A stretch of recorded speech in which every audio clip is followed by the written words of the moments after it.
Good. Okay, I'd like to call the Dune City Planning Commission meeting to order. It is 6 o'clock on Thursday, October 28th, and I think we're all ready to go. May we have a roll call, please? Yes. Chair Bonnie Allen, Present. Vice Chair Ken Bisnell, Present. Commissioner Jamie Gorder, Present. Commissioner Michael Matthews, Present. and Commissioner Wanda Phillips is absent and excused. Okay, would you join me in the Pledge of Allegiance? I pledge allegiance to the flag of the United States of America and to the republic for which it stands, one nation, under God, indivisible, with liberty and justice for all. Okay, may I have a motion to approve the agenda? I move to approve the agenda. Is there a second? I'll second. Any discussion? Barring none, I call for the vote. All those in favor of approving the agenda say aye. Aye. Opposed? We have approved the agenda. May I have a motion to approve the consent agenda? I'll move. I'll second. No, any discussion? Barring none, I call for the vote. All those in favor of approving the consent agenda say aye. Aye. Opposed? It passes. Okay, we're down to announcements and correspondence. If you wish to speak, So, maybe?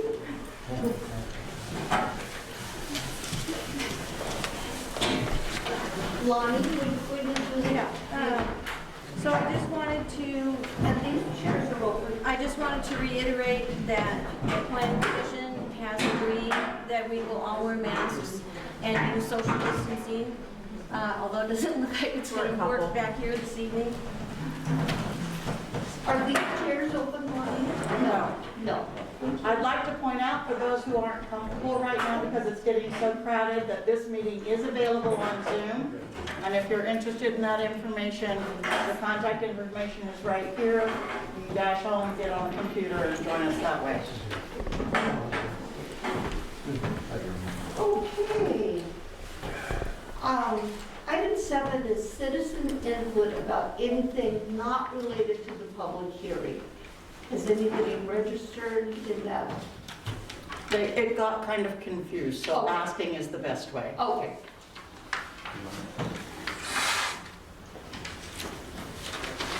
Did you get that one? Yeah.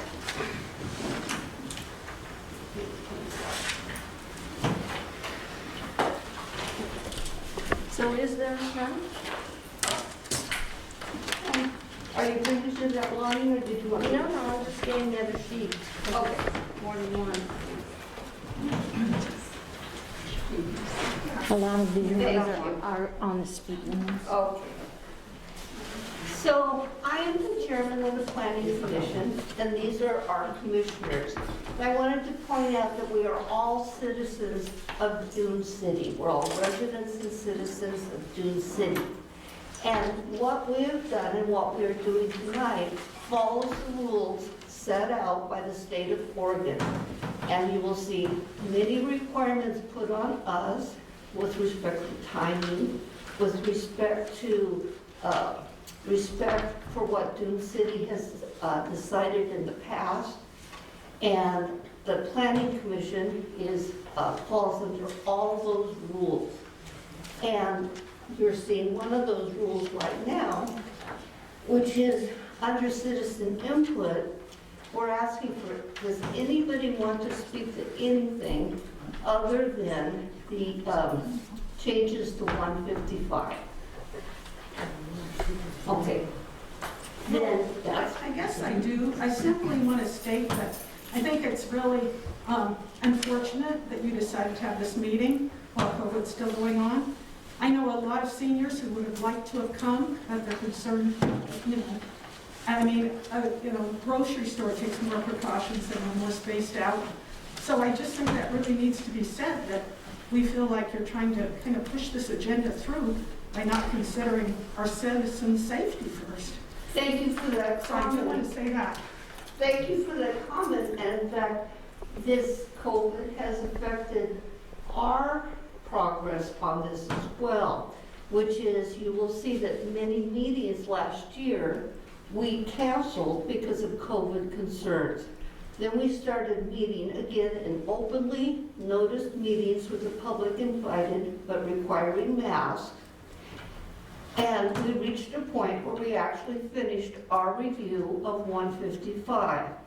Once we finish that review, by Oregon law, we have to submit it to DLCD so that we start a clock ticking on these revisions. So we have to balance between our own concerns for COVID and our desire to move forward on revisions to our code that have been underway for 10 years. Well, might I just say, I think our governor would greatly disagree with you, and a lot of people would err on the side of caution. Lane Park County Health Department thought it was a poor idea to have a meeting right now, and we're concerned that not everyone was wearing masks. I'm really happy to see you all are, and that you're taking some precautions. But it was unfortunate that your insurance company had to call you in order for that to happen.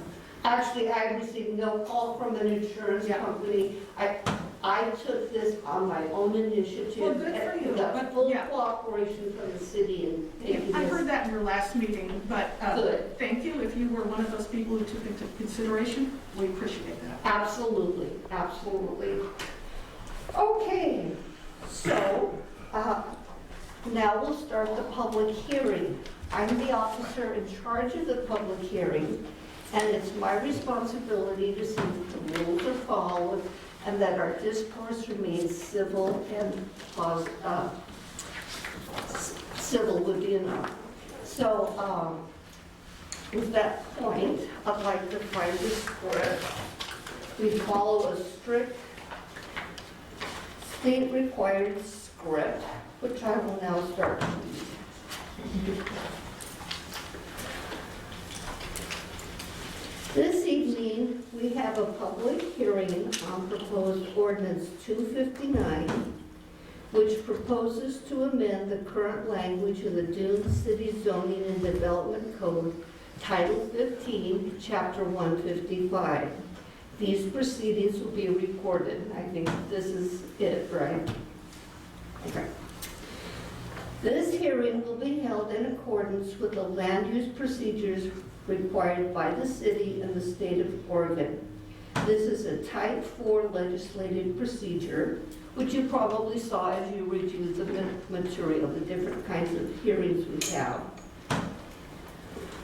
The staff will identify the applicable substantive criteria, which have also been listed in the staff report. These are the criteria the Planning Commission must use in making its decision. So you'll hear them in the staff report. All testimony and evidence must be directed towards these criteria or other criteria which you believe apply to the decision. Failure to raise an issue accompanied by statements or evidence sufficient to afford the city and parties involved an opportunity to respond to the issue would preclude an appeal to the Oregon Land Use Board of Appeals based on that issue. So that's the importance of raising issues. Any party interested in a land use matter may challenge the qualification of any commissioner to participate in such hearing and decision. Such challenge must state facts relied upon by the party relating to a commissioner's bias, prejudgment, conflict of interest, or other facts from which the challenging party has concluded that the commissioner will not make a decision in an impartial manner. Does any member of the public wish to challenge a commissioner's impartiality? It's a little hard to hear everything you're saying back here. Could you speak a little louder? I will do that. Thank you. Maybe I can. The masks make it. I know, it does make it a little more challenging. It does. Does any commissioner wish to declare a conflict of interest? This is us asking for something. Does any commissioner wish to declare a conflict of interest, bias, or ex parte contact? No. I now open the hearing. I open the public hearing on proposed ordinance 259. It is now 6:11 p.m. Could we please have the staff report? Yes. And to make this more clear, I will be lowering my mask to read this. The staff report and findings of fact for the Planning Commission. Dune City, Lonnie? Yes. Point that we also have that material and it's been available, the staff report. yes, it has been. It's also in the binder there if anybody wants to look at it. The subject is the Dune City Zoning and Development Code, Title 15, Chapter 155. You want me to do it? Okay, go ahead. Do you want to come read by a microphone? Jamie's going to read it. I'm closer to the microphone here, and I You have have a nice, I have a louder mouth. Yeah. I raised 3 children, what could I say? Okay. The subject is the Dune City Zoning and Development Code, Title 15, Chapter 155. The first public hearing date is today, October 28, 2021. The applicant was initiated by Dune City. The proposal, legislative text amendment to Dune City Zoning and Development Code to reorganize and expand language for clarity and ease of use, and to add language governing multifamily housing and temporary uses within the city. Prepared by Jamie Mills, City Administrator, Planning Official, which is myself, and Rapunzel Oberholzer, former Planning Secretary for Dune City. Introduction.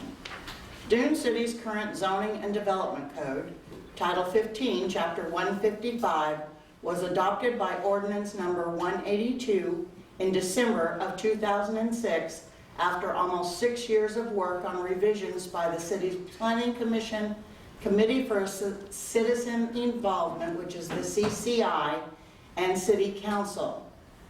5 years later, early in 2011, the Planning Commission began work on revisions to that code to clarify language and processes and bring the code into alignment with current state regulations and the city's comprehensive plan.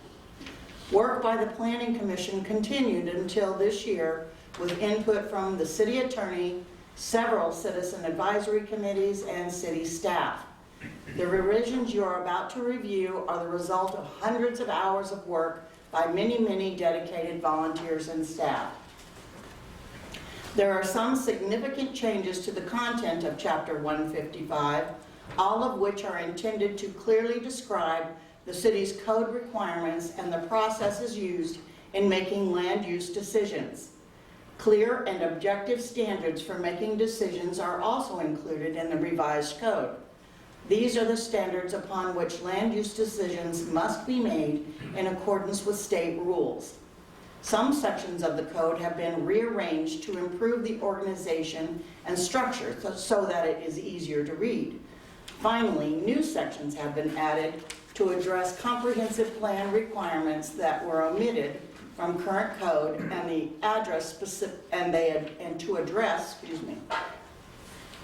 They were omitted from current code and to address specific issues the Planning Commission identified as potentially problematic and needing some form of city regulation or oversight. It is important to note that during the review by the city attorney specializing in land use, she added much of the new language and rewrote and rearranged several sections of Chapter 155. Some sections of Chapter 155 were added by staff at the direction of the city attorney and/or the Planning Commission using the language provided by the city attorney and/or the city planner or language from Model Development Code version 3.1. Model Development Code is used by many Oregon cities as a template for their land use codes and was used in ordinance number 182 revisions to chapter 155. Tonight, this is important for you to know. The applicable criteria is A, consistency with Dune City's comprehensive plan, B, consistency with applicable statewide planning goals, C, consistency with Dune City Code, and D, consistency with Oregon revised statutes. Review of the do you want me to go on with the review, or do you want to? Sure. Is it? Okay. Review of applicable criteria, findings of fact. For those who are reading the document or have their own copy, the italics is the findings of fact appear in italics on the document. Sorry, my hearing aid's coming out. Just don't talk to me, I can't hear you. Okay. Number 1, policy A1A, citizen involvement program. The city shall maintain a citizen involvement program, CIP, that incorporates the following components. 1, citizen involvement. The CIP shall provide for widespread citizen involvement. The CIP shall provide opportunities for the involvement of a cross-section of affected citizens in all phases of the planning process. Finding: in October of 2013, Dune City adopted ordinance number 223, amending the citizen involvement provisions of the Dune City Comprehensive Plan to comply with the provisions of Goal 1 of Oregon's statewide planning goals. This criterion is met. 2, policy A1C1, Citizen Advisory Committee appointment. During periodic review or when directed by the council, the Planning Commission shall appoint citizens to a Citizen Advisory Committee, CAC, in order to solicit citizen input on proposed changes to the city's comprehensive plan and/or land use regulations. CACs are fluid and may also be appointed or reappointed on an ad hoc basis for each issue on which the Planning Commission seeks input. Policy A1C2, Citizen Advisory Committee duties. CACs will make recommendation to the Planning Commission specifically regarding the proposed change to the comprehensive plan or land use regulation for which the CAC was created. Finding: I'll take these off so I can read better. On January 9, 2014, Dune City City Council adopted Resolution Series 214, number 2, which adopted the Dune City Citizen Involvement Program policy and designated the city's Planning Commission to act as the city's Committee for Citizen Involvement. One of the responsibilities of the CCI is to determine whether a proposed change to the city's land use regulations warrants the formation of a CAC.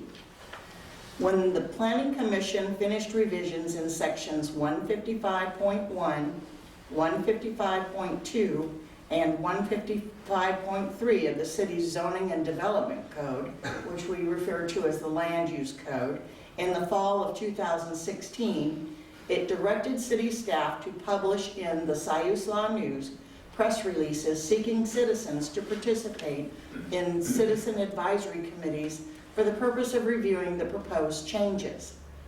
Initial response was poor, with only one Dune City resident volunteering to participate. As a result, the Planning Commission appointed its members to the CAC along with the sole applicant. The first CAC meeting with Planning Commission members and one citizen was held in November of 2016.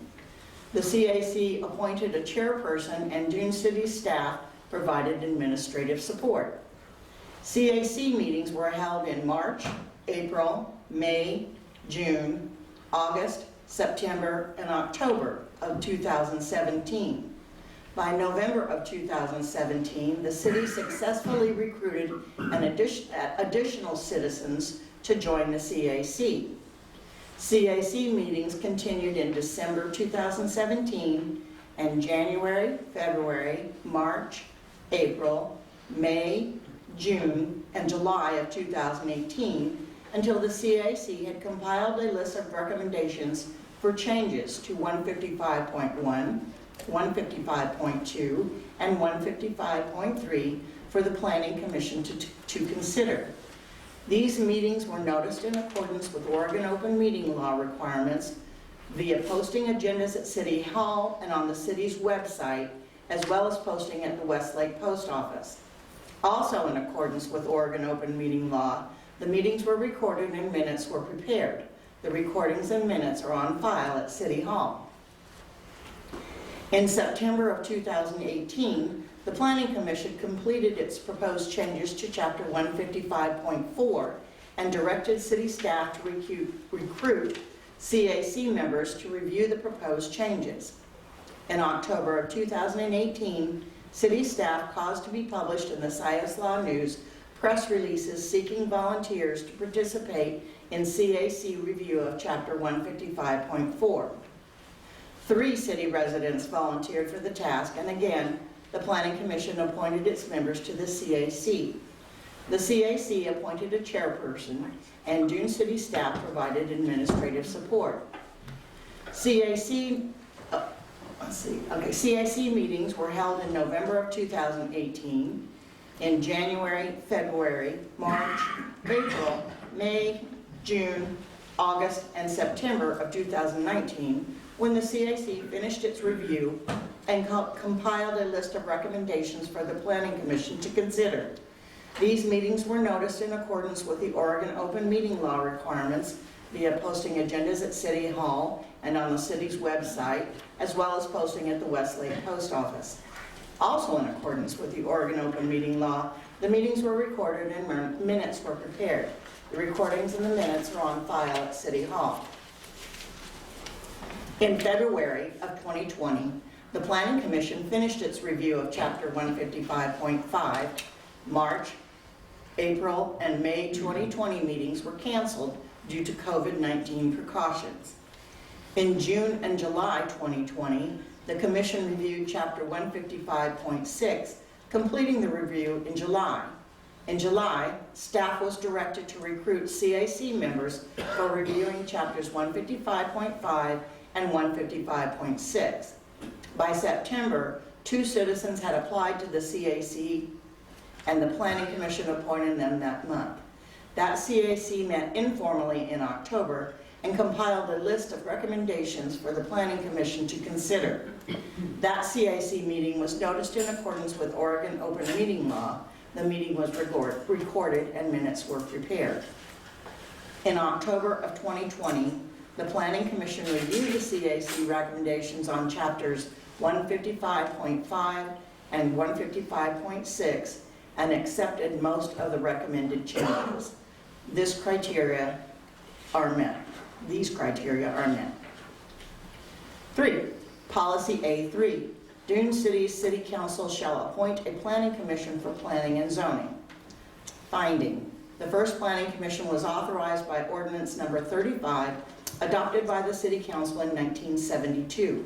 A planning commission has been in existence ever since. This criterion is met. 4, Policy A5. Before a permit is issued on any lot or parcel of land, the applicant must present a development plan to the city. Such plan shall include, but not be limited to, water supply and sewage disposal locations, proposed land drainage system and means of controlling runoff, and a plan and time schedule for re-landscaping land from which vegetation is to be removed. Standards for the above will be set by the City Council. Finding: Section 155.4.3.130 in parens tentative plan submission requirements mandates that the tentative plan must include proposed improvements, including the proposed source of domestic water, the proposed methods of sewage disposal, and the method of surface water drainage and treatment.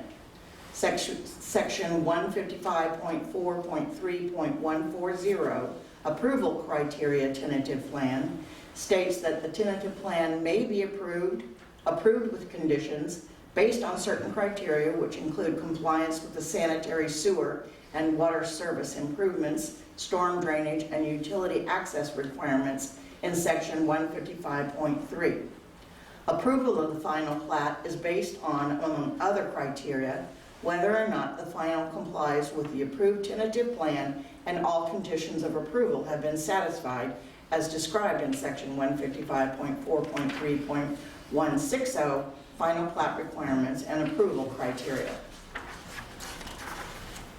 It should be noted that old sections 155.4.3.130 and 155.4.3.140 required a developer to maximize the preservation of existing conifers and with a diameter of 8 feet or greater at 4.5 feet above grade and other factors. This requirement was removed during Planning Commission review in November of 2011. Minutes of the November 1, 2011 meeting do not explain why. It is further noted that old code did not require a plan and time schedule for re-landscaping, and neither does the newly revised Chapter 155. With the exception of the requirement for a re-landscaping plan, this criterion is met.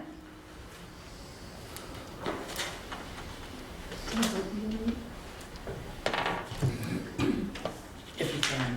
Okay. Number 5, policy A16.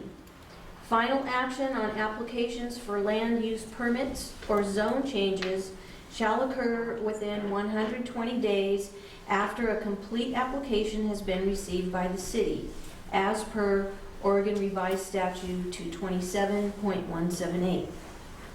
Finding: the 120-day rule is incorporated in Dune City's Chapter 155 at 155.4.1.120, General Provisions, where the language follows that of Oregon Revised Statute 227.178. This criterion is met. Number 6, Policy B1. The city shall protect natural resources and encourage their wise management, proper development, and reuse. Finding: the Planning Commission and CACs reviewed Chapter 155 code related to lakes and shorelands, the most significant natural resources in the area, numerous times over the course of 2 years.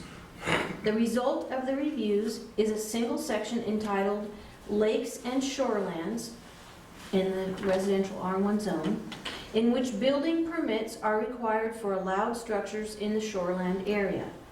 Allowed structures are limited to 1 dock access, 1 dock, and 1 boathouse or water-dependent recreational vehicle storage structure.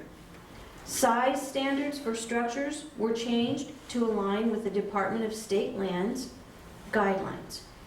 Construction requirements for waterway structures were significantly revised to eliminate rules that were outdated and now rely on requirements of Oregon Structural Specialty Codes, U.S. Army Corps of Engineers, and Division of State Land rules. Added to the Lakes and Shorelands section was a subsection entitled Access to Structures and Landings, which limits the width of pathways through the shorelands area, sets standards for building stairs and landings, and requires engineering by a licensed engineer for structures on slopes greater than 16%. Also added was a subsection entitled Other Requirements that outlines survey requirements prior to application for a permit to build a structure or remove vegetation in the shorelands. The Planning Commission also added a requirement that states, public access in coastal shoreland areas shall be retained or replaced when public property, rights of way, or public easements are sold, exchanged, or transfers, which reinforces Comprehensive Plan Policy K8. The Planning Commission and the CAC determined that the language from Ordinance 182 regulating use of land in wetland and riparian areas was in compliance with statewide Planning Goal 5 and did not make substantive changes. This criterion is met. Number 7, Policy B1. The city shall protect natural resources and encourage their wise management, proper development, and reuse. Areas possessing unique ecological, scenic, aesthetic, scientific, or educational values shall be considered in the planning and zoning process. Policy B2. The city shall protect the waterways and geologic and wooded integrity of the area so that the community may proudly identify itself with trees, lakes, dunes, and rivers. Policy B3. Stabilizing vegetation on older dunes will be protected through special planning and development review procedures. Approval of new development on stabilized dunes will be subject to a site review. Policy B4. Dune City will coordinate with Lane County, the Oregon Department of Transportation, and the Oregon Dunes National Recreation Area to protect the stabilized dunes west of Highway 101. Policy B5. Elements of the aquatic environment, such as the lakes, marshes, mudflats, lagoons, riparian vegetation, and critical wildlife habitat and resources shall be considered in the planning and zoning process. Finding. All of the above criteria are related to open space, scenic areas, and natural resources. These criteria are all thoroughly governed by Chapter 155 in Sections 155.2.3, Open Space Overlay Zone, which targets lakes and shorelands, 155.2.4, Fragile Lands Overlay Zone, which addresses excessive slopes and stabilized or active dunes, 155.2.5, Wetland Overlay Zone, and 155.2.6, Riparian Overlay Zone. Oregon Statewide Planning Goal 5 requires cities to protect the significant wetlands and riparian areas within their boundaries, and also defines alternative rules that may be applied to satisfy that goal. In Chapter 155, Dune City adopted the standard Goal 5 process, and the code was not significantly changed during the latest review by Planning Commission and CACs. Although Goal 5 requires program decisions for all wetlands that meet the significance criteria, the city also tracks non-significant wetlands on its local wetlands inventory map in order to alert property owners and others that Oregon Department of State Lands and U.S. Army Corps of Engineers field permits may be required for actions that affect these wetlands. The same is true for the city's riparian areas. The Department of Environmental Quality, Department of State Lands, and the U.S. Army Corps of Engineers are routinely involved in any city land use planning or application decisions when wetland and riparian areas may be involved. Preservation and protection of these areas is vitally important to the city and promotes the city's identity with the lakes and waterways. Dune City does not have code that governs removal of trees from private property that is not in a wetland or riparian area, except for code related to Booth Island, where vegetation removal is limited to 25 feet around the dwelling site, its pathways, and accessory structures. Booth Island Code also mandates that the first 50 feet perpendicular to the shoreline is a no-touch zone, where there can be no disturbance to vegetation and no building other than a dock.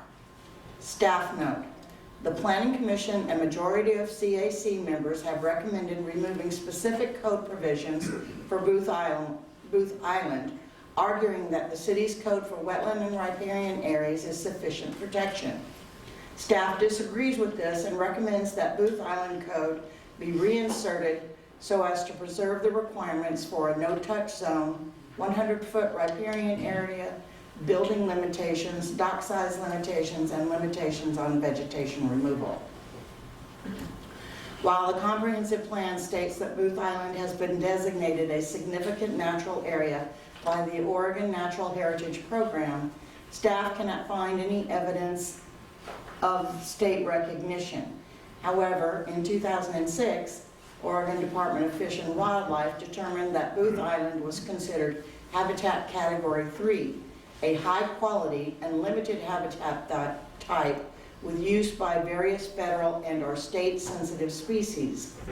ODF&W further noted that the surrounding shoreline on Siltcoos Lake has high habitat quality value and would likely be classified as a 3 or 4. In addition, ODF&W noted that habitats like Booth Island are very limited in the Mid-Coast region, and if further development is allowed, resources would benefit from a 100-foot average riparian buffer, which included an inner 50-foot no-touch area and an outer 50-foot all-tree retention section. Retention of all woody debris and minimal access to docks that are no more than 400 square feet in size. With the exception of specific city woodland protections, criteria B through 5 are met.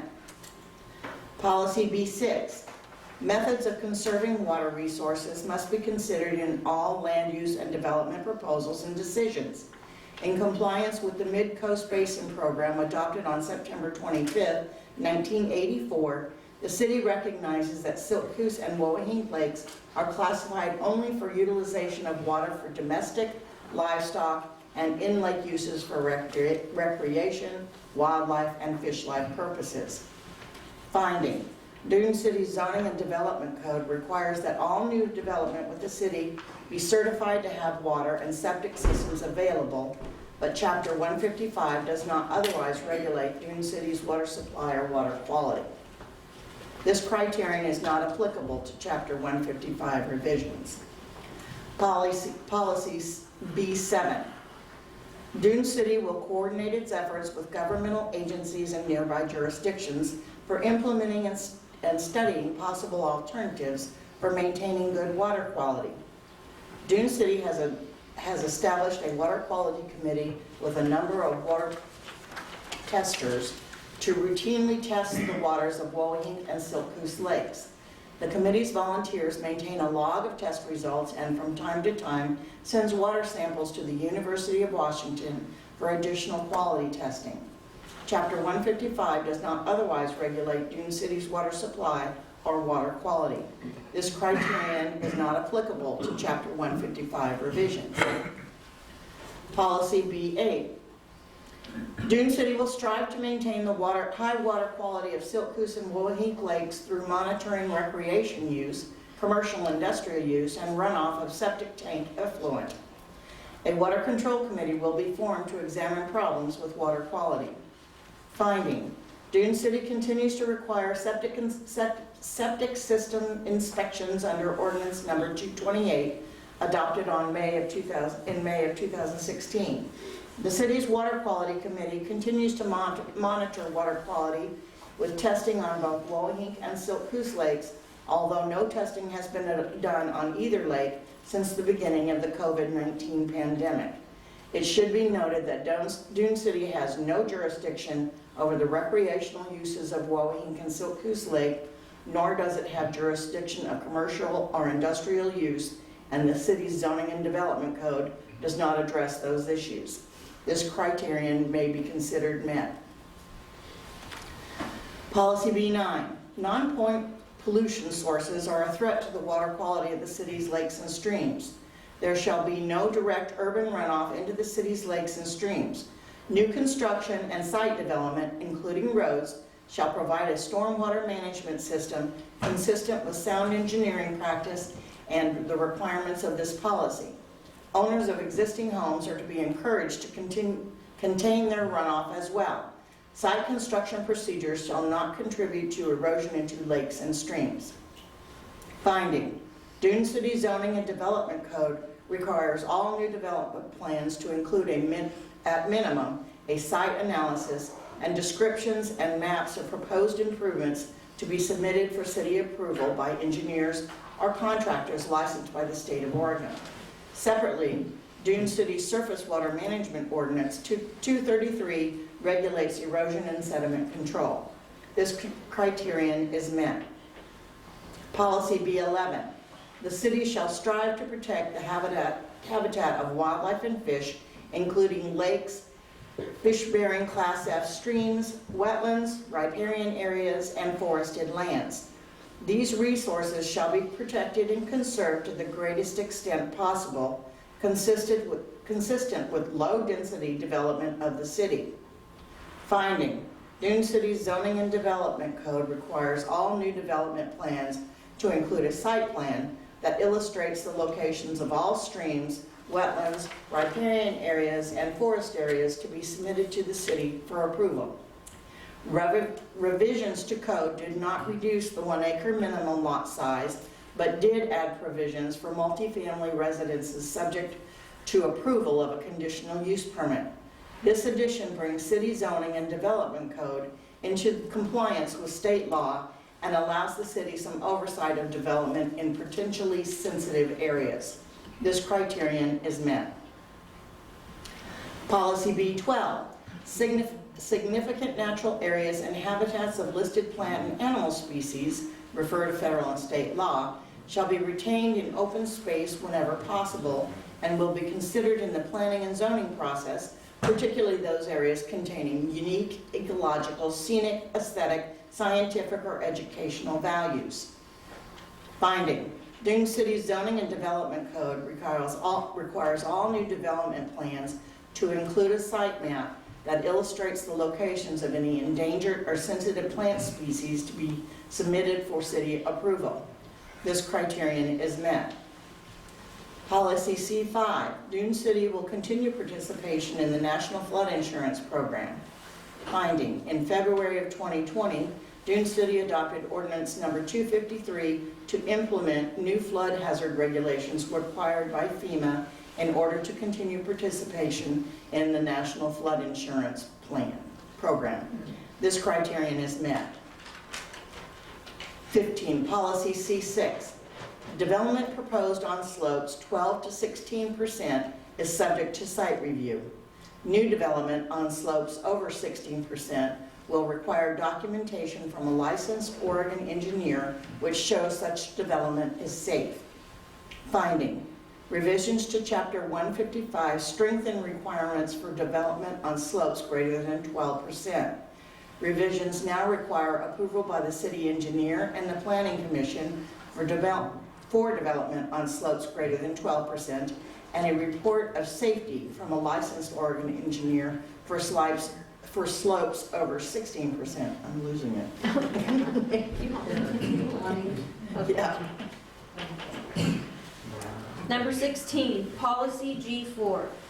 Minor economic activities, such as home occupations, will be permitted if they are not harmful to air, water, or land quality, and if they are not potential nuisances to neighboring uses. Dune City does not seek industries to locate in the city. Finding, home occupations are allowed under the current city zoning and development code. However, some restrictions were added during Planning Commission and Citizen Advisory Committee revisions to ensure that home occupations do not become a nuisance or a danger to the neighborhood.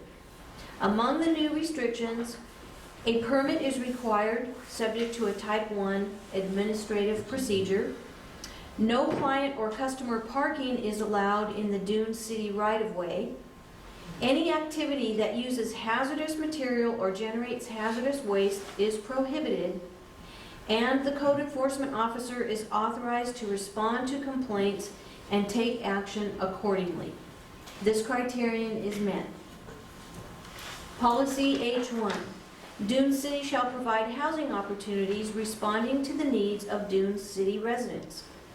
Finding, one of the most common inquiries received by city staff is whether accessory dwelling units, ADUs, are allowed in Dune City. City zoning and development code does not currently allow them, and state code does not require a city the size of Dune City to allow them.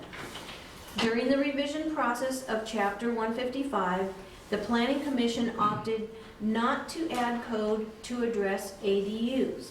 It should be noted, however, that the city's conditional use permit process can be used to assess an application to permit a guest house on a lot with an existing dwelling, and revisions to Chapter 155 have clarified the limitations on guest houses.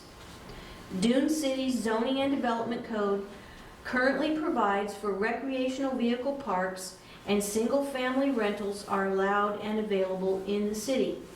Revisions to Chapter 155 include an added section on multifamily housing and a new section allowing for and governing temporary occupancy of motorhomes and travel trailers on private property.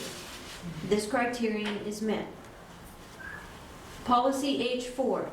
Dune City shall allow a mixture of dwelling unit types where use criteria and conditions can be met, as specified in the zoning ordinance, consistent with the rural residential nature of the city. Finding: based on historical research into land use ordinances over the years, staff believes that provisions for multifamily housing were removed from Dune City's code with the adoption of Ordinance 182 in 2006.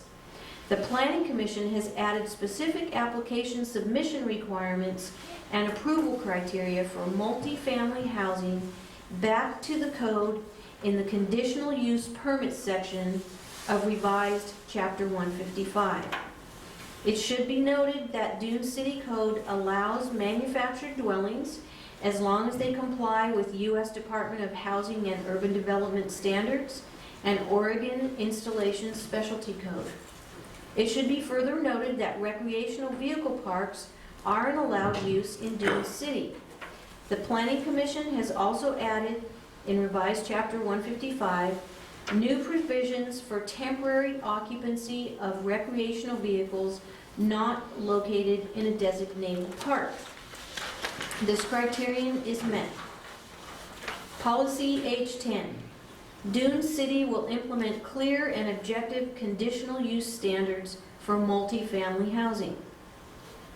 Finding: based on historical research into land use ordinances over the years, staff believes that provisions for multifamily housing were removed from Dune City Code with the adoption of Ordinance 182 in 2006. To comply with this comprehensive plan policy, the Planning Commission made significant changes to the city's conditional use permit code in order to provide for multifamily housing. First, under the section entitled Application Submission Requirements, applicants seeking a conditional use permit for multifamily housing must submit a detailed maintenance plan that clearly describes how common or open space areas will be maintained, details regular and uniform upkeep of landscaping, describes routine inspection, repair, and replacement of common lighting fixtures, fire suppression systems, safety controls, and other community systems, and describes when maintenance activities will commence and how they will be funded. The purpose of this requirement is to provide for additional review to encourage development that is healthy, safe, and compatible with the surrounding neighborhood.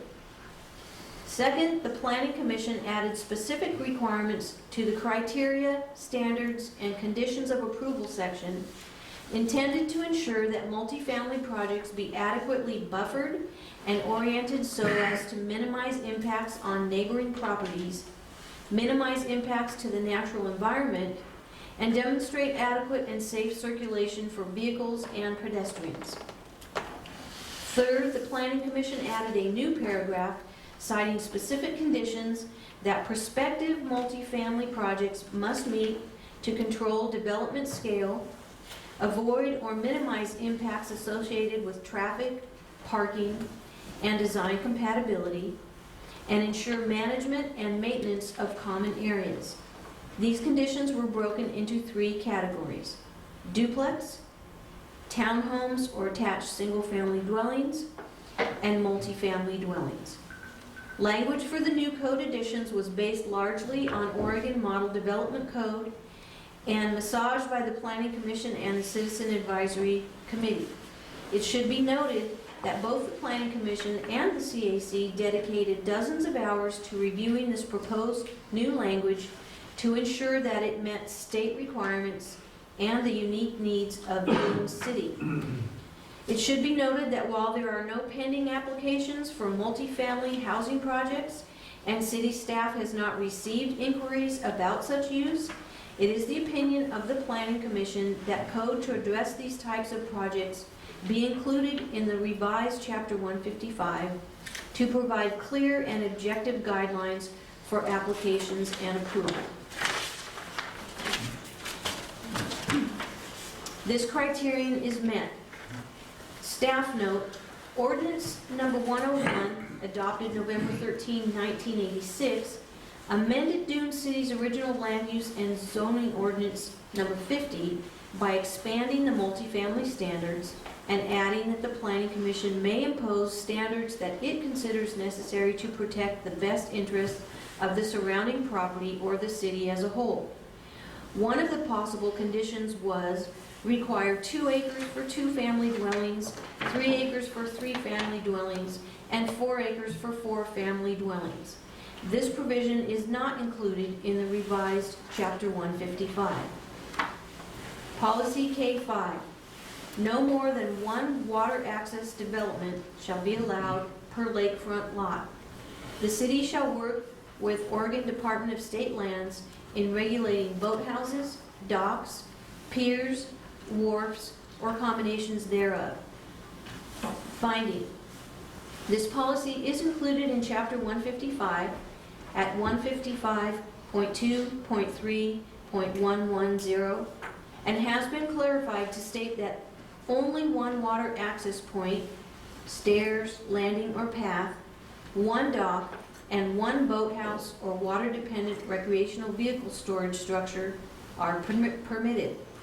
In addition, Chapter 155 states that paths to water access must be no more than 8 feet wide and located in the shortest direct route to the water that is safe.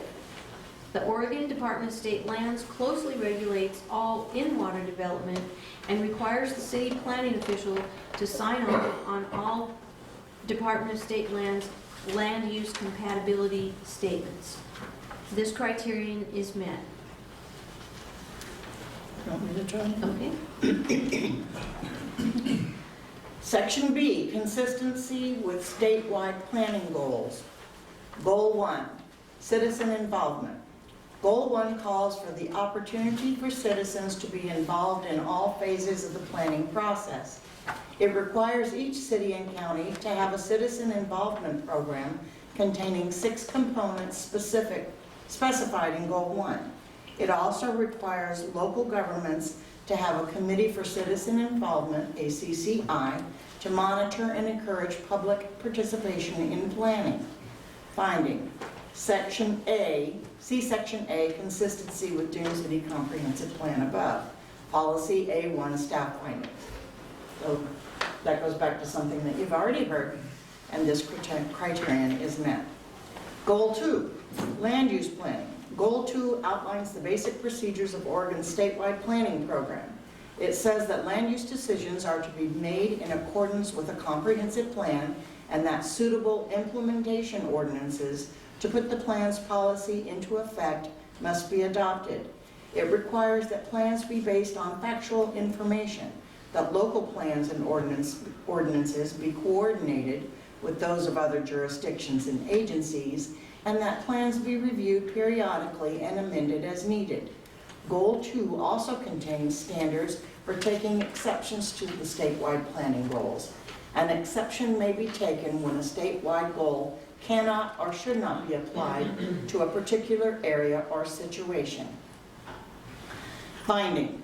Revisions to Chapter 155 bring Dune City's Zoning and Development Code more closely into alignment with the city's comprehensive plan and with applicable state statutes. Changes to Chapter 155 will not affect governmental units such as Lane County Department of Land Conservation and Development, such as Lane County, DLCD has been provided a copy of the revisions to Chapter 155 as required by state law. The Dune City Comprehensive Plan calls for the city to implement clear and objective conditional use standards for multifamily housing. These standards were eliminated when existing Chapter 155 was adopted by Ordinance Number 182. Revisions to Chapter 155 now include standards for multifamily housing. See Section A, Consistency with Dune City Comprehensive Plan above, Policy H10. The citizen involvement portion of Dune City's comprehensive plan was amended in October of 2013. It should be noted that the plan's statistical information, such as population and economy and housing inventory, have not been updated since 1997. Staff does not anticipate that any exceptions to statewide goals will be needed or taken. This criterion may be considered met. Goal 5. Natural resources, scenic and historic areas, and open spaces. Goal 5 covers more than a dozen natural and cultural resources, such as wildlife habitats and wetlands. It establishes a process for each resource to be inventoried and evaluated. If a resource or site is found to be significant, a local government has 3 policy choices: preserve the resource, allow proposed uses that conflict with it, or strike some sort of balance between the resource and the uses that would conflict with it. Finding. In June of 2005, Dune City adopted Ordinance Number 175, which adopted revised riparian and wetland inventories developed by Pacific Habitat, Inc. to replace the 1996 local wetlands inventory and riparian inventory that were part of the Dune City Comprehensive Plan. In the city's zoning and development code are sections describing the wetland overlay zone and the riparian overlay zone protections provided by the city and the activities allowed in each zone. The code requires the city to notify DSL in writing of any applications for development that may affect significant or non-significant areas in either zone. This criterion is met. Goal 10, housing. This goal specifies that each city must plan for and accommodate needed housing types, such as multifamily and manufactured housing.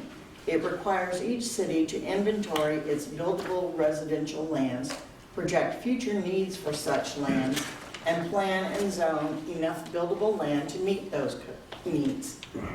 It also prohibits local plans from discriminating against needed housing types. Finding. The Dune City Comprehensive Plan calls for the city to implement clear and objective conditional use standards for multifamily housing. These standards were eliminated when existing Chapter 155 was adopted by Ordinance Number 182. Revisions to Chapter 155 now include standards for multifamily housing. See Section A, Consistency with Dune City Comprehensive Plan above, Policy H10. This criterion is met. Finding. Dune City's updated buildable lands inventory was adopted by Resolution Number 6-9-05A in June of 2005. This criterion is not applicable to zoning and development code. You want to take over or you want me to do it? I'll finish it up. Almost done. What? I think you're almost done. Yeah. C, consistency with Dune City Code. Dune City Code, DCC, Chapter 155, Zoning and Development. 155.4.1.2, Description of Permit or Decision-Making Procedures. D, Type 4 Procedure, Legislative. Type 4 procedure applies to legislative matters. Legislative matters involve the creation, revision, or large-scale implementation of public policy, e.g. adoption of land use regulations, zone changes, and comprehensive plan amendments that apply to entire districts. Type 4 matters are considered initially by the Planning Commission and Road Commission with final decisions made by the City Council. These procedures are typified by the requirement of passage of an ordinance. 155.4. applications and review procedures. 155.4.1.7, type 4 procedure, legislative. B, notice of hearing. A minimum of 2 hearings, one before the Planning Commission and one before the City Council, are required for all type 4 applications submitted to the city. Finding, due to the number of revisions, Dune City staff anticipates more than 1 hearing before the Planning Commission and more than 1 hearing before the City Council. This criterion is met. B2, the Planning Secretary shall give notice of public hearings for the request in the following manner. A, at least 20 days, but not more than 40 days before the date of the first hearing on an ordinance that proposes to amend the comprehensive plan or any element thereof, or to adopt an ordinance that proposes to rezone property, a notice shall be prepared in conformance with Oregon Revised Statute 227.175 and mailed to 1. Each owner whose property would be rezoned in order to implement the ordinance. 2. Any affected government agency. 3. Reorganized neighborhood groups, recognized neighborhood groups or associations affected by the ordinance. 4. Any person who requests notice in writing. 5. For a rezone affecting a manufactured home or recreational vehicle park, all mailing addresses within the park. Finding, notice of the first evidentiary hearing before the Planning Commission was mailed on or about September 16, 2021, 30 days prior to the meeting, to all owners of record in Dune City. Notice of the public hearings before the City Council has not been mailed as of this draft staff report and findings, but will be at the appropriate time. These criteria have been met. B, at least 14 days before the scheduled Planning Commission public hearing date and 14 days before the City Council hearing date, notice shall be published in a newspaper of general circulation in the city.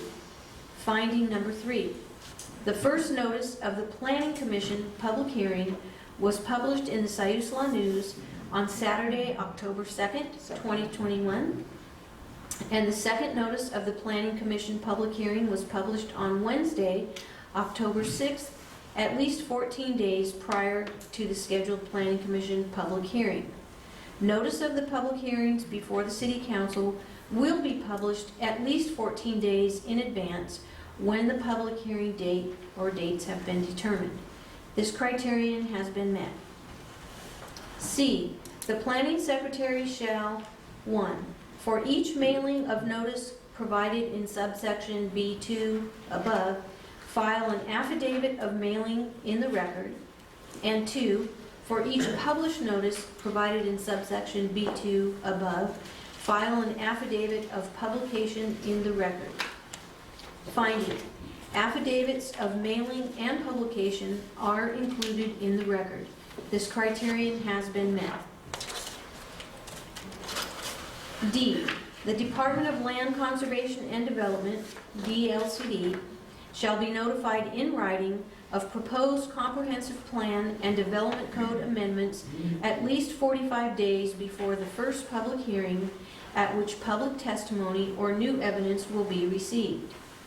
Finding, the DLCD was notified in writing of the proposed development code amendments on August 25th, 2021, 45 days prior to the first public hearing before the Planning Commission. This criterion has been met. D, consistency with Oregon Revised Statutes. Oregon Revised Statute 197.6101. Before a local government adopts a change, including additions and deletions, to an acknowledged comprehensive plan or a land use regulation, the local government shall submit the proposed change to the Director of the Department of Land Conservation and Development. The Land Conservation and Development Commission shall specify, by rule, the deadline for submitting proposed changes, but in all cases, the proposed change must be submitted at least 20 days before the local government holds the first evidentiary hearing on adoption of the proposed change. The commission may not require a local government to submit the proposed change more than 35 days before the first evidentiary hearing. Finding: the DLCD was notified in writing of the proposed development code amendments on August 25th, 2021, 45 days prior to the first public hearing before the Planning Commission. This criterion has been met. Oregon Revised Statute 227.186(1). As used in this section, owner means the owner of the title to real property or the contract purchaser of real property of record as shown on the last available complete tax assessment roll. All legislative acts relating to comprehensive plans, land use planning, or zoning adopted by a city shall be an ordinance. At least 20 days, but not more than 40 days, before the date of the first hearing on an ordinance that proposes to rezone property, a city shall cause a written individual notice of a land use change to be mailed to the owner of each lot or parcel of property that the ordinance proposes to rezone. Finding: according to DLCD, rezoning occurs when a governing body of a county or city changes base zoning classifications of the property or adopts or amends an ordinance in a manner that limits or prohibits land uses previously allowed in the affected zone. Dune City mailed notice to all owners of record within the Dune City city limits on September 16, 2021.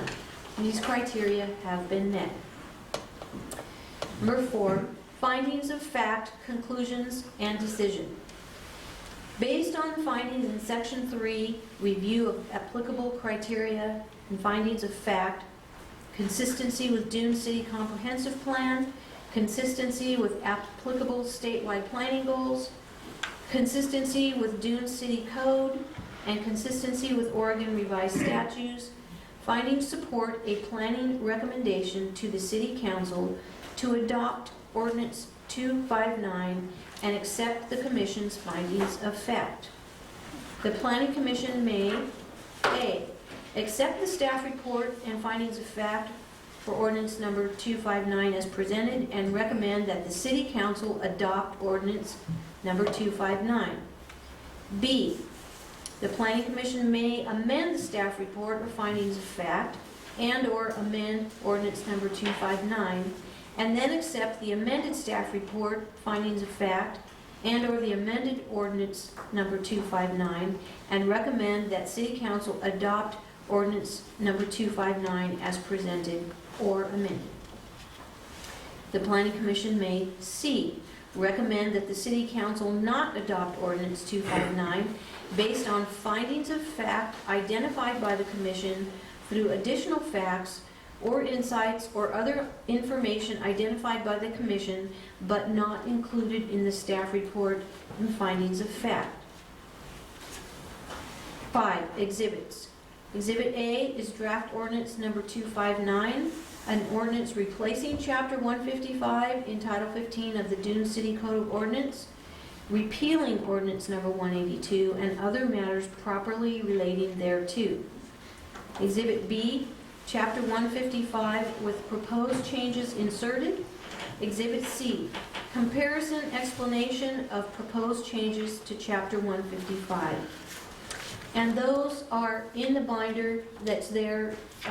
Anybody can read coming into the office. It's also online, and if people want copies of particular sections, we're able to do that as well.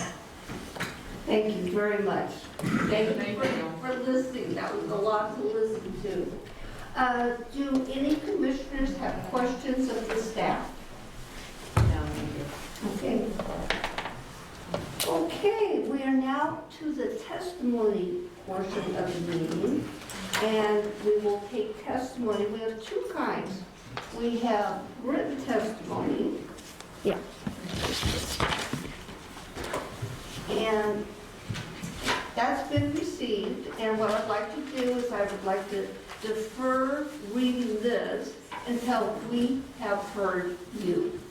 So what I'd like to do is we will take testimony from people who would like to sign in. So now I have a little script to read. We will now take testimony from all those who wish to testify. If you have not already done so, please sign in with your name and mailing address. And I think I have all these. I know there's some confusion as to which form you sign. You'll all get to speak, time provided. I would like to point out that this meeting will end at 8 p.m. and I'm asking Mike to keep track of our time so that about 10 of 8 will adjourn, we will cease our input section. I'm sorry, did you not understand that? I think they were talking amongst themselves. Okay, okay. So, in order to respect speakers' time, please refrain from repeating issues voiced by previous speakers. And one thing that people have done in the past is that if you've signed up and someone else has covered it, you can say, you cede your time at this moment. And if you are participating remotely, please follow the protocol outlined by the remote meeting host. Okay, we will now take testimony from those in favor of 155 and the ordinance. Does anyone want to speak? You have the list there. Oh, okay, recognition, input. In opposition, in favor, Rapunzel Oberholzer. You have my prepared statement there. Which you mailed. Which I dropped off at the office. I'm generally in favor of 259. I do think there are a couple of edits to the ordinance that need to be made at the appropriate time. I'd also like the Planning Commission to consider reinserting protections for most of Booth Island, with the exception of the Hideaway subdivision. I think that section of code probably needs to be rewritten so it's updated, but the island deserves some special protections. I'd also like to ask the Planning Commission to consider adopting language from an old ordinance that specified duplexes should be built on 2 acres, triplexes on 3 acres, multifamily, which would be limited to 4 units on 4 acres, just to preserve the 1 acre density outlined in the comprehensive plan. And that's it. Thank you. Thank you, Rapunzel. Okay. So now I have, looks like Rich Olson, who lives on Darling's Loop. Rich? Yeah. I don't have anything. I'm sorry? I don't have anything at this time. Okay, thank you, thank you. Okay, so now let's, Jeff Peterson. My name is Jeff Peterson, and I'm a property owner on Booth Island, both the developed property and undeveloped property as well. I'm a full-time resident on Booth Island, and I need glasses. Many of us do too. So I'd like to talk about the proposed changes to the ordinances that are specific to Booth Island, which essentially are being deleted. So in 155.2.3.400, there are a list of permitted uses, and then there are requirements for compliance with provisions. Some of those ordinances some of those ordinances were developed in part by the Oregon Department of Fish and Wildlife in 2006. With their input, that's the reason why those were developed. And part of the argument is that the open space overlay sort of is redundant, but it's not. It's not at all. There are some specific items that are in those ordinances on Booth Island that are not covered by the open space overlay.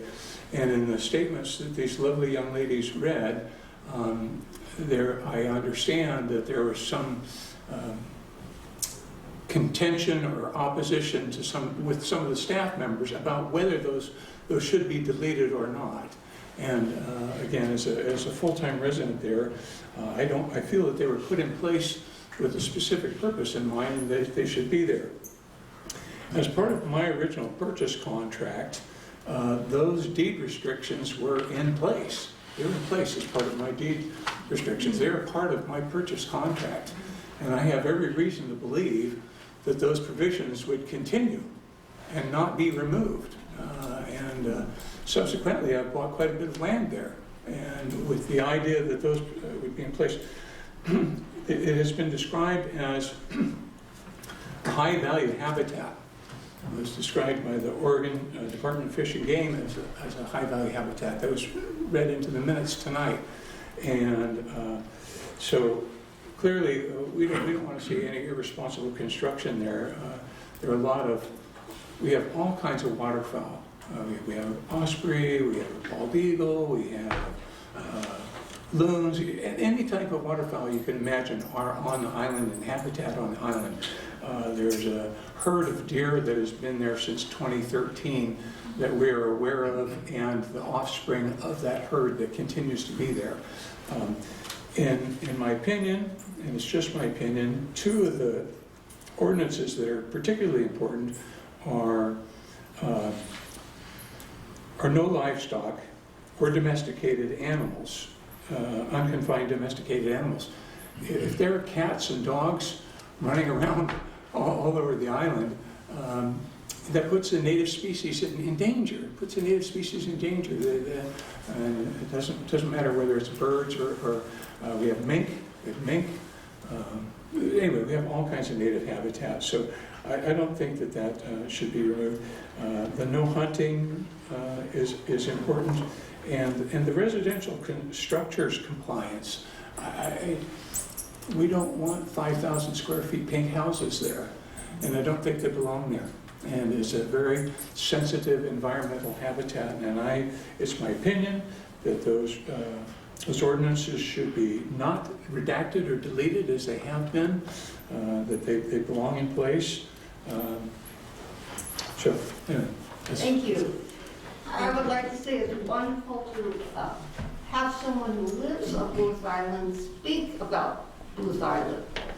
And as part of our written testimony, which we received, was a letter from the Department of Fish and Wildlife also saying that they would like to see the restrictions remain in place.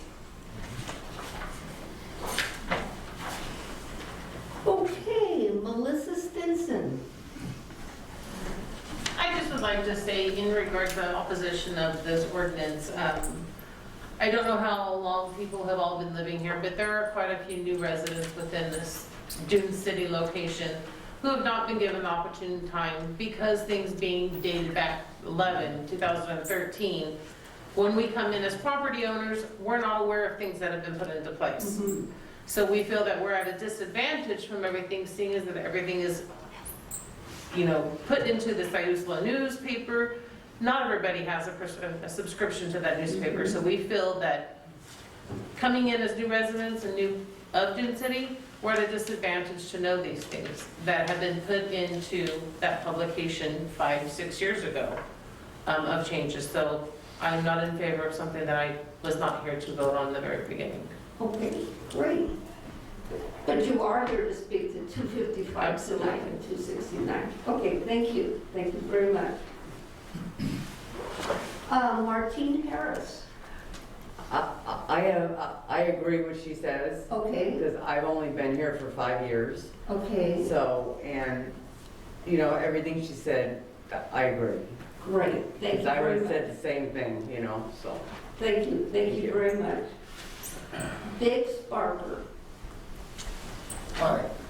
I oppose 259 with respect to the last two speakers. I don't reside here, and the property that I co-own with my sister has been left in a will. So as time goes on, our interest isn't to disturb the area in any way,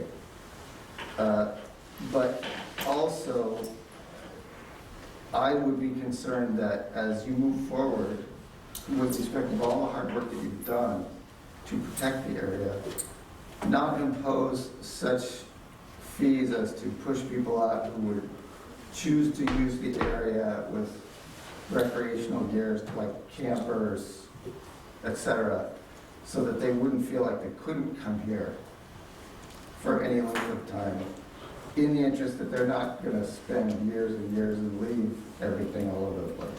I see. So, except just to be certain, we understand correctly, you want to be certain that the recreational opportunities that people have to come and have a RV or a recreational vehicle on your property, anyone's private property, would be continued. Right. Okay. Thank you.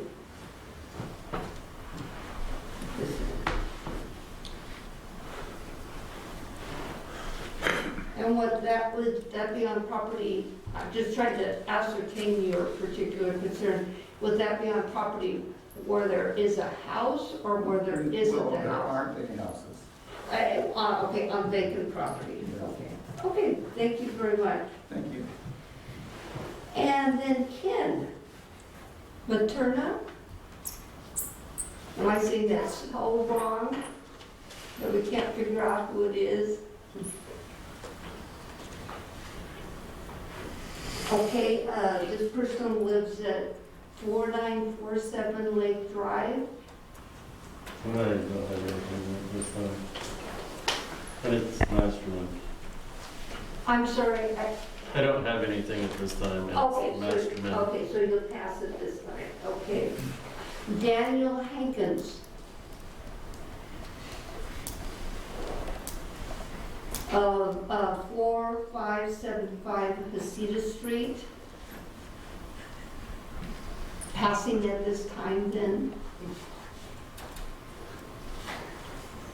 Jennifer Leland.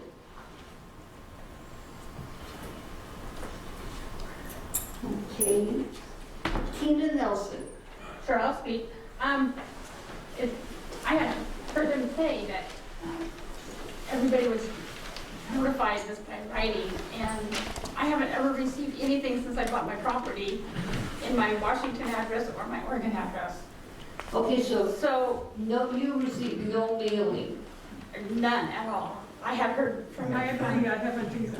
I I've have. heard from other people in the community where the Woheek is. That's why I came down here, and Jamie said, yes, there's a meeting. So I drove back from Washington just to be here at this meeting to find out what's really going on. Oh my goodness. Well, thank you for doing that. So maybe it's like, is there a way that we can email things, or, I mean,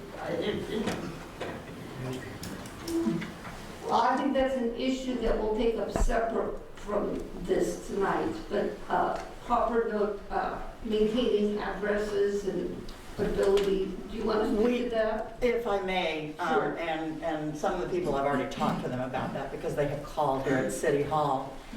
We are basically required to use the addresses that are provided to us by Lane County, because it's the addresses that are used to send out the tax notices, and it's allegedly up to date. So those are what we use, and we have no control over whether they are good addresses or bad addresses, but clearly a lot of them are bad addresses. Okay, and that's also where the tax statements are going to. Apparently so. So, I can speak on that behalf of the Woking View as the president of the water community. Our tax address goes to a PO box, and I can tell you to this date, we received nothing at our PO box regarding any of these information. So I think it is vitally important that instead of it going out to a designated Lane County appointed address, it needs to go out to every single residential home. We have plenty of people that do not live here 100% of the time, so we need to make sure that they're getting notified of that. My husband on behalf has been here quite frequently visiting with both Jamie Mills and also with the water master in regards to concerns that we do have. okay. Maybe we should get a count of people who didn't receive an invitation or are told about meetings. Okay, how many people How many here people? were not notified? So, one, let's see. Do you want to ask people or residents? Well, I got one. Okay, so how many residences? So if you're a couple, it's still a good one. So 1, 2, 3, 4, 5. 5 out of maybe 25 here tonight. And of course, a lot of people who didn't get an invitation didn't come, so they won't be. Well, I got an invitation for this one, but not Yeah, prior. yeah, and I just want to know, why is it just homeowners? Because this affects every renter, every resident, everybody who lives here, the fines and the things, the controls that this is going to, encompass. This affects everyone. I'm surprised only homeowners got, an invitation, because a lot of people rent and or live here by other means, and they're entitled to have this knowledge too. Okay, I don't know the ruling on that. Prime example, my mother-in-law, my father-in-law, who just recently purchased property off of Clear Lake in 101, 30 acres, I believe, in total, were not even aware of this meeting, other than myself telling them, because we too are an owner of property here. Okay. 30 acres that's probably Lane County property. We don't own anything on 101. Dune City doesn't have any properties on 101, except for over by Ford Way and Lake Shore. Okay, so I'm watching the clock here a little bit. Yeah. So I think we have this issue. We've heard the issue, which is notification has not been thorough and is an issue that needs to be improved. And I think the Commissioner Fennell has something. I just want to state too, this is planning and development code.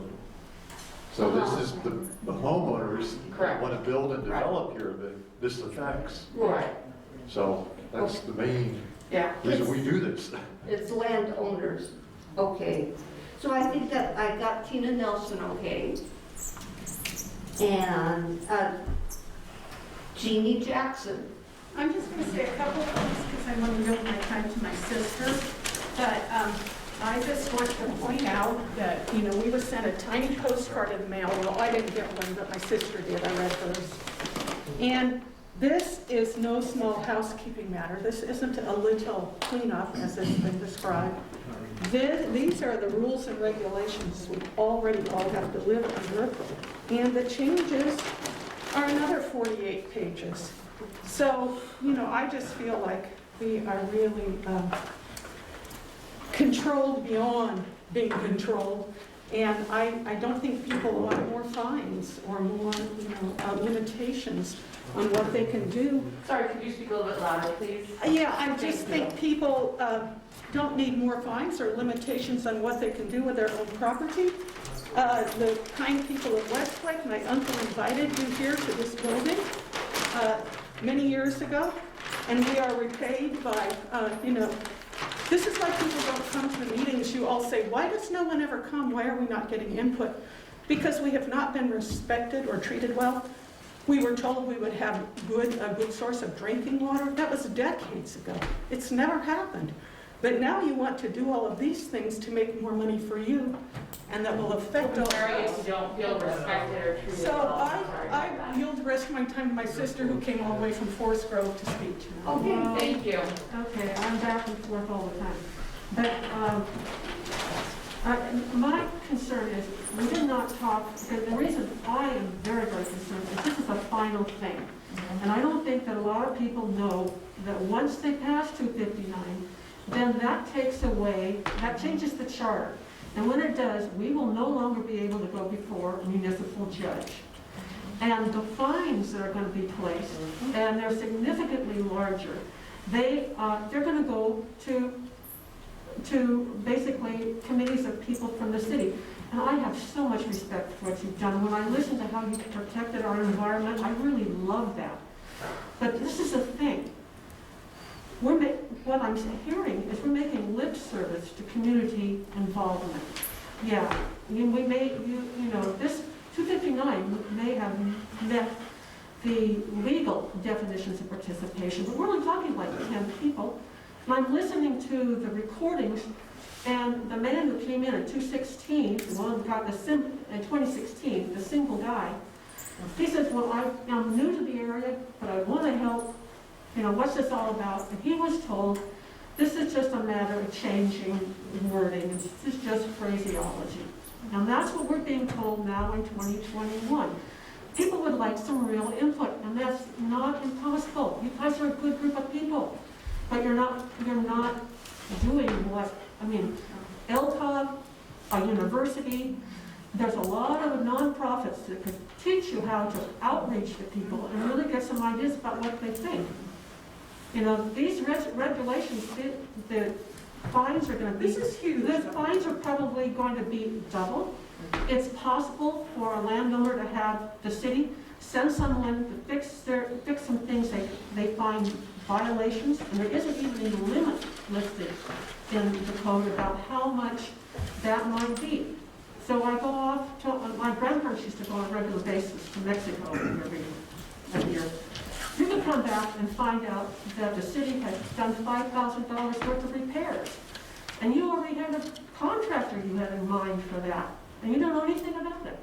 Or you could have had a letter sent to the wrong person and to the wrong name, and then you'd have this fine. And then you'd have to come before these people and pay $500 to do that.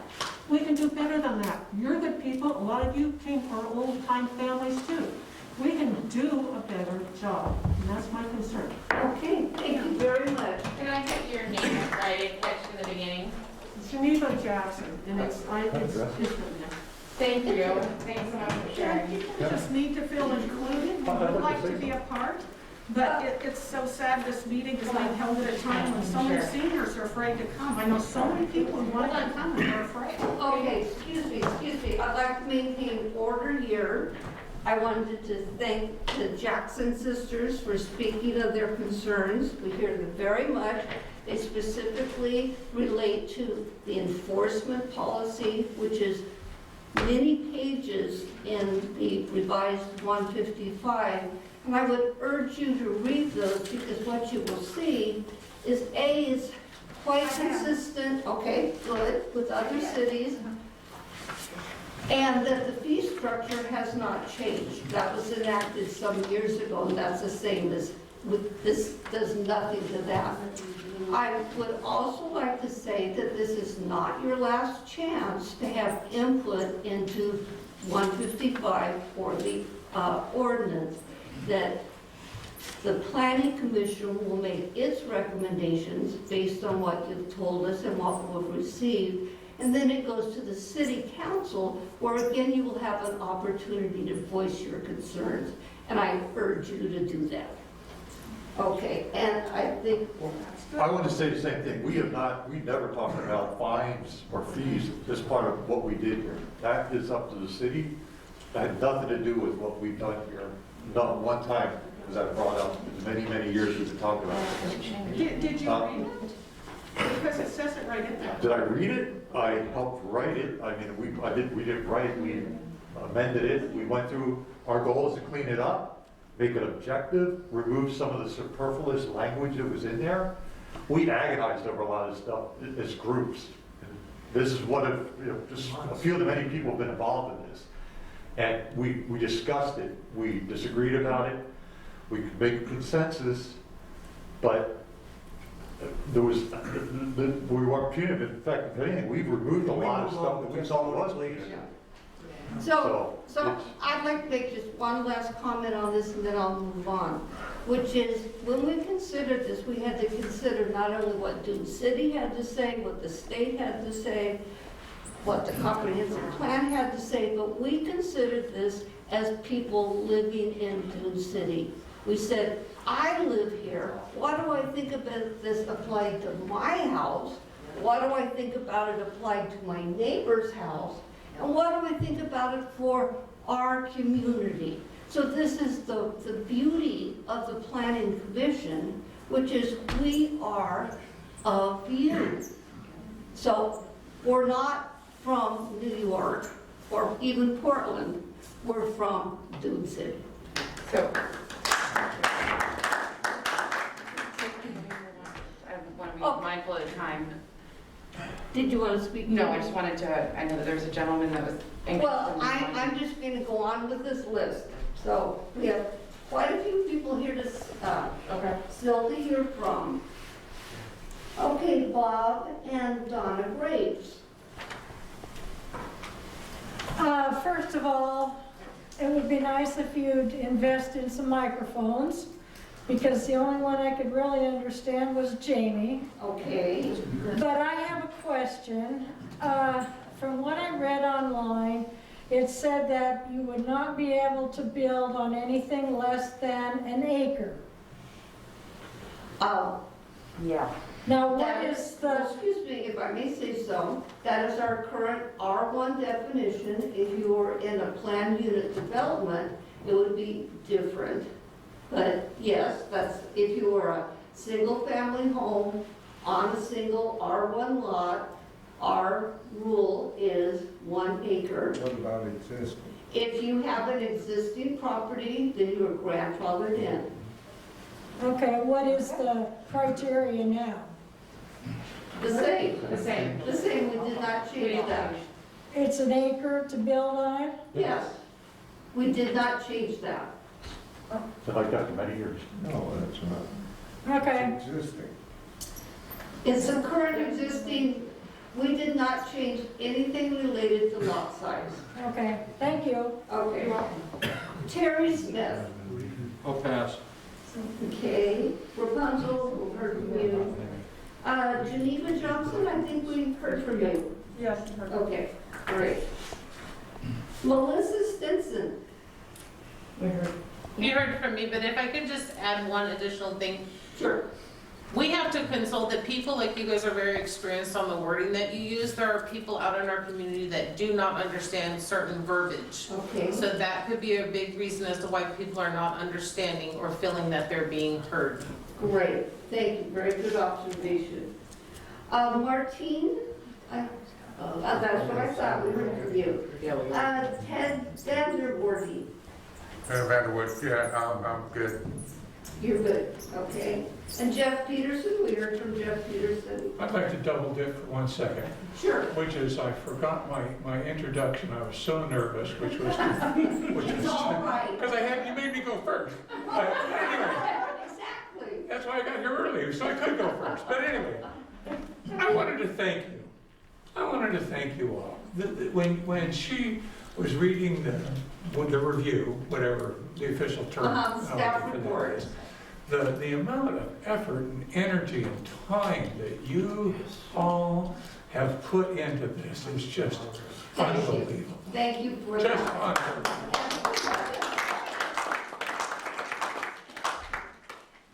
And the door is always open for every planning commission meeting, and we often advertise for new members, so. I would like to point out, we do have a member of our CAC who is heavily involved in the back to Mr. Pete Garvey. Thank you, Mr. Garvey. He's here every CAC, so thank you. Okay, Andrew Sturgis, I think. Okay, gone. Ken Masterwater? Yeah, you was it Masterson, or you were asked him? Masterson. Oh, okay, Masterson,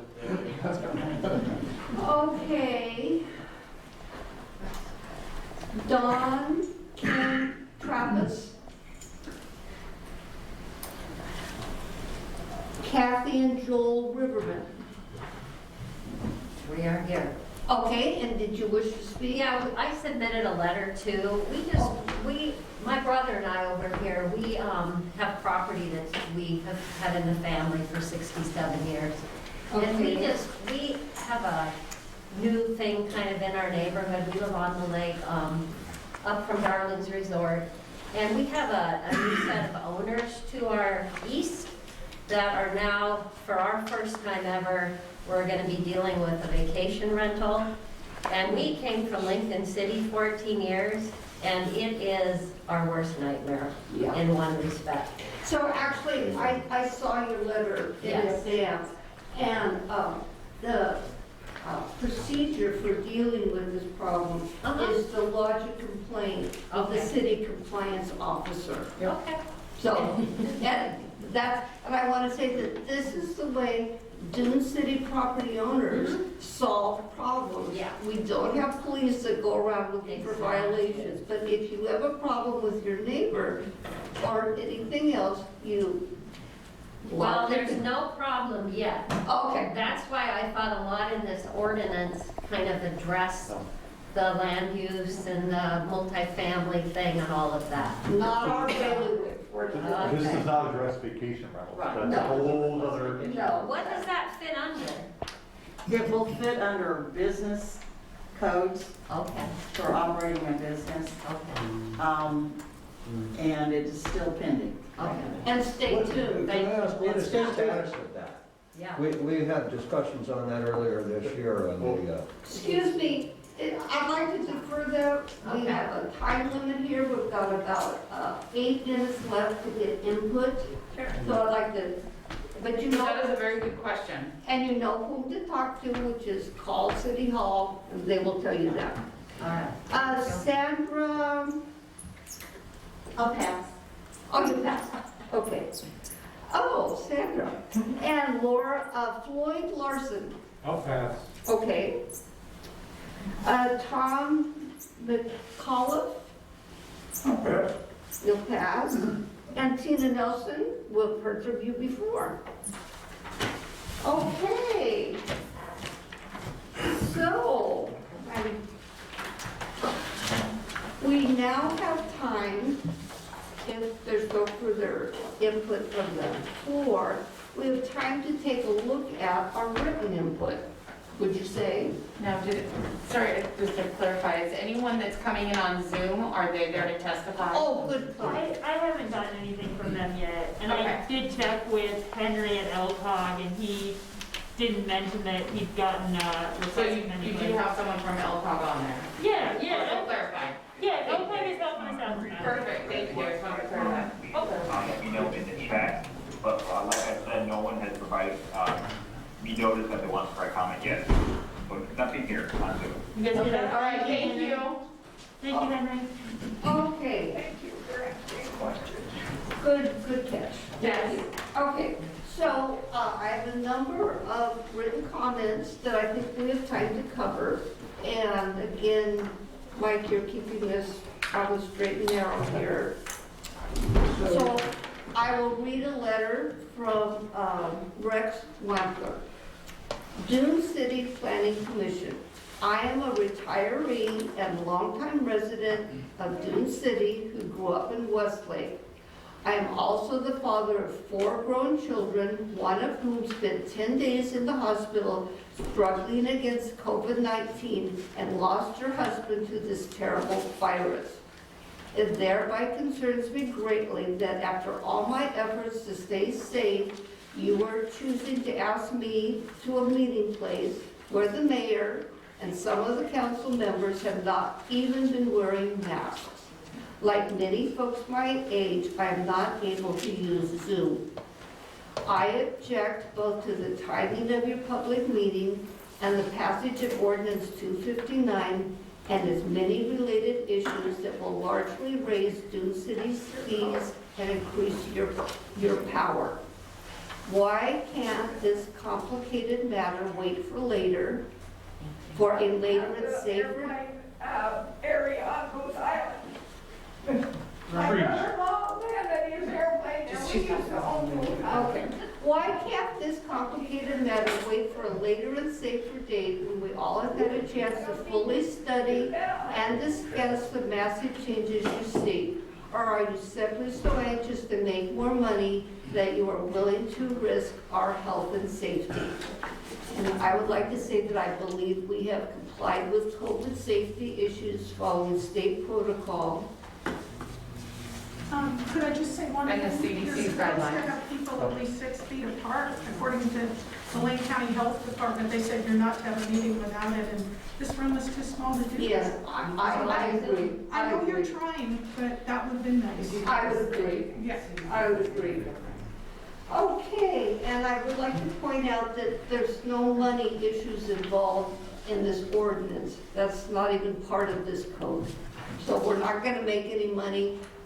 It's not a money-making venture, and it's not applicable. There's violations for all kinds of new things, so yes, you are making money. Those are already in place. Correct. Those are already in place.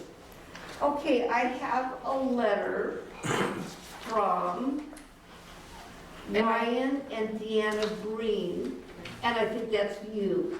No, that's not me. Oh, That's our neighbors oh, that are very affected by that other property. okay, that's your neighbor, but it's the same issue. Yes. Okay. Although, the issue with them is additional permit for like an addition above the garage in addition to the house being made, Yeah. which blocks the view. Yeah, we could use that. So, Okay, again, okay. the complaint to the compliance officer. But thank you. Then, from Geneva Jackson, who spoke, and, Janine. should I read her letter, or? I think it's pretty much covered, but you have. Okay, thank you.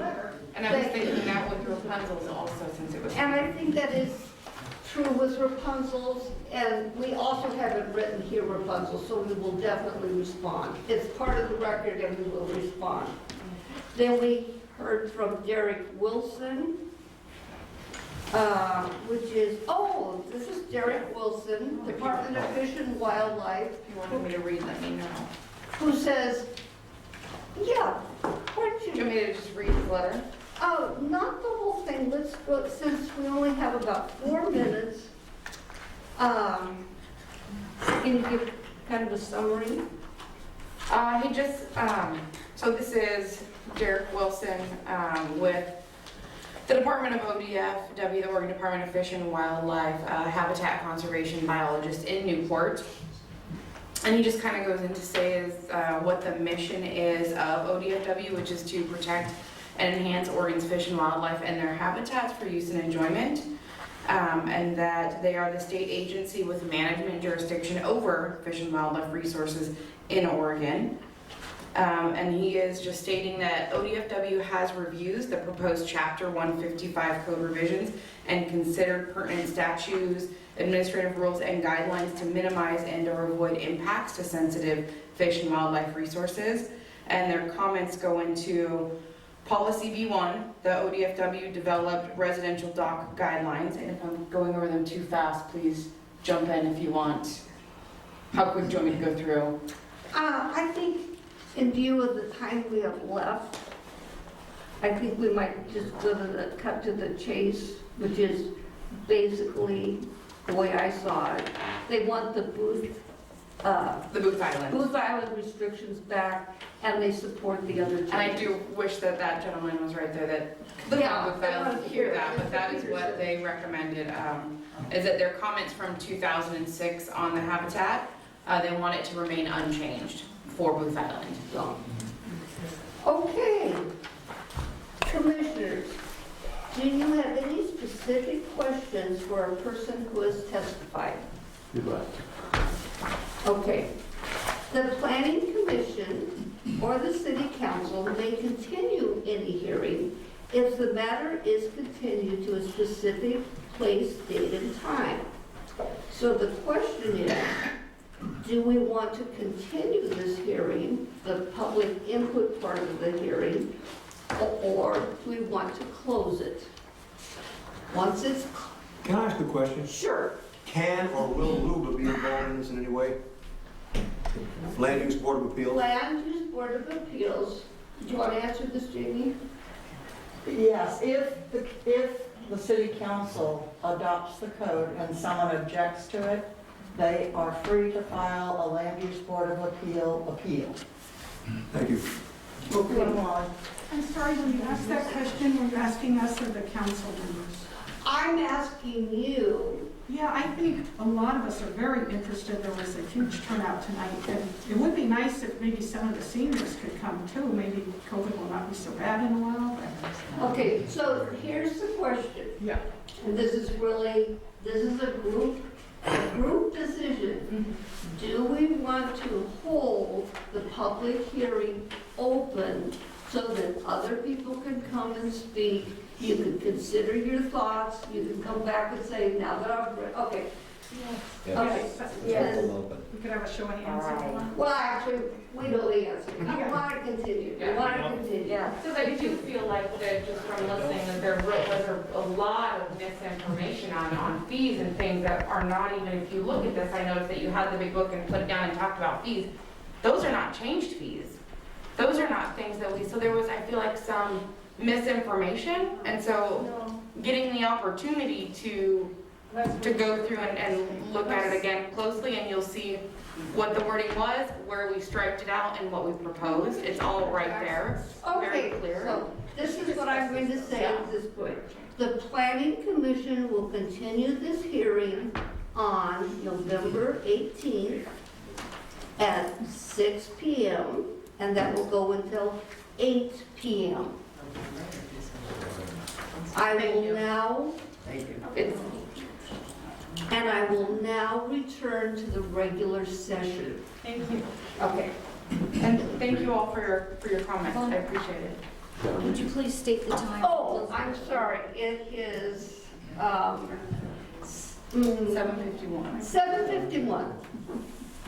Okay, so now we go to the regular agenda, so we're not gonna do, the public hearing part is over, and we know that you'll be back.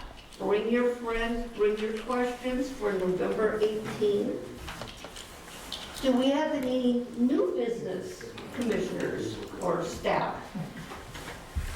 No, I do want to make sure that everybody who's here did sign in somewhere, so we have a record of who attended. So if you haven't signed in, please make sure you do so before you leave. Okay. And at our next meeting, November 18th, we'll start with the minutes of this meeting, which may be of particular interest to you, because it will have your comments in there, a summary of what you said. So, any unfinished? Can I ask for clarification? I heard a November 16th and then a November 18th. 18th. November 18th. It's November 18th at 6 p.m. Thank you. Okay, any unfinished old business, commissioners, you want to bring up? No? Any unscheduled items not listed on the agenda for the good of the order? Anybody want to say anything? No, thank you. I will, which is again, I thank you for coming. That to me, this is democracy in action, and we listen to each other, and then we have rules that we follow and enforce. And if there's nothing else, I will. Just one more thing. We do solicit help from everybody. We are citizens, just like you are. We own property here. We build our homes here. We live here. We love it here. We need help. All of our meetings, we're lucky to get a few extra people in here. I don't know what to do. We all found our way here somehow, but we meet once a month. City council meets once a month. We have the Water Quality Commission meeting. Everything requires volunteers. The entire city is run by volunteers. So this is your chance. And we need it. We need the help. We need your input. And it's very interesting. Where do we voice the desire to want to be here? To Jamie, you know me. And I missed Lily Stinson. this gentleman I has want to become involved. Okay, well, there's also online on our website, the forms are there. It's a volunteer form, is basically what it is. If you're volunteering for the planning commission, or if you want to run for city council, there's a little bit more to it. Or you heard of CAC? CACs are That's a big Yeah. one. really important. And you had said that you were interested also? Yeah, I was just wondering how, because obviously we don't get the paper. Right. Just, I bought my home here and came in to speak to the staff at Dune City and was recruited, okay. like, almost, Yeah, what, 4 years ago? I mean, it was that. Drive by, you might get pulled in. Not all of us are available to come into office as we hold two jobs, one of them being nursing, We all work. which is very much a shortage, so I'm putting it out right now. I want to be involved, please recruit me. I will point out that we hold our meetings starting about 6 o'clock because we do recognize that people work. So, okay. I would entertain a motion to adjourn. I'll move to adjourn. Second? Second? He did, he waved his hand. I'll second. Mike? And Mike, did you second? Thank you. Okay, Mike. I saw the hand, I didn't hear it, Mike. If the move and second is that we adjourn at 7:55. All those in favor say aye. Aye.